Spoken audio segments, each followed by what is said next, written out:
I'd like to see you change from this thought. Change from seeing yourself as separate to seeing yourself as connected to everyone and everything in the universe. Our ego tells us that we are separate, that who we are is this body that we have, and everybody out there is separate from me. Nothing has been more profound and more powerful and important for me than this verse of the Tao Te Ching. This idea that we are all one. That all of us emanated from the same source. And by doing so, by emanating from the same source,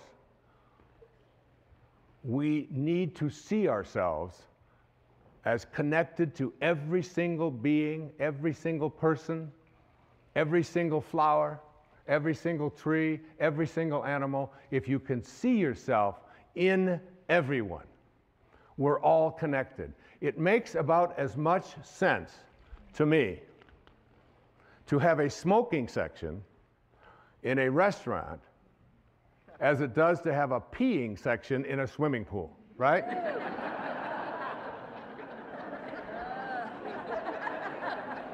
Oh, no, kids, no, don't pee over here.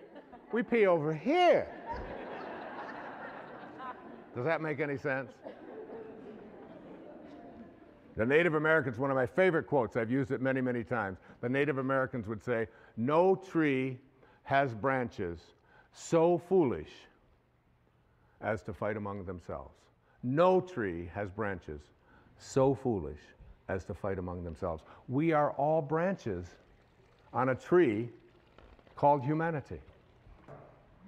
When you read the Tao, when you read this idea about changing these thoughts and changing your life, you're going to see endless verses that speak to the absurdity of the idea of you having an enemy. The idea that you and anyone else on this planet is an enemy. In the Tao it says, I and enemy cannot exist in the same sentence. And he said, even those who go to war, the ones who will triumph in war are those who go to war without an enemy.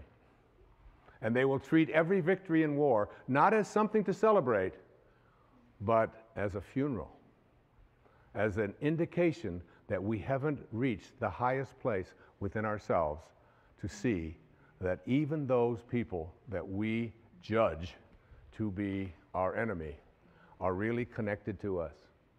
And it says in the Tao that a bad man is a good man's job. And a good man is a bad man's teacher. A good man is a bad man's teacher. So finding that and seeing that, listen to verse 10. Carrying body and soul and embracing the one, can you avoid separation? One who heeds this power brings the Tao to this very earth. This is the primal virtue. This was so helpful to me as I thought about it. Remember, I spent 4.5 days on each one of these verses. And in each one of those 4.5 days, I wasn't writing. I wrote the last 4 or 5 hours of those 4.5 days. For 4.5 days, I took that verse and I went out into the world and I looked at everyone that I encountered, everyone that I saw, and I tried to see myself in them. The person that was, dressed differently than I would dress, the person who was not as attractive, the person who was very old, the person who was very young, the person who used language particularly that was possibly offensive. When I would look out there and I would practice not judging, because the only difference between a flower and a weed is a judgment, isn't it? It's just a judgment. It's just a judgment. And if we want to end violence in our lives and in our society, we have to learn to change our thoughts.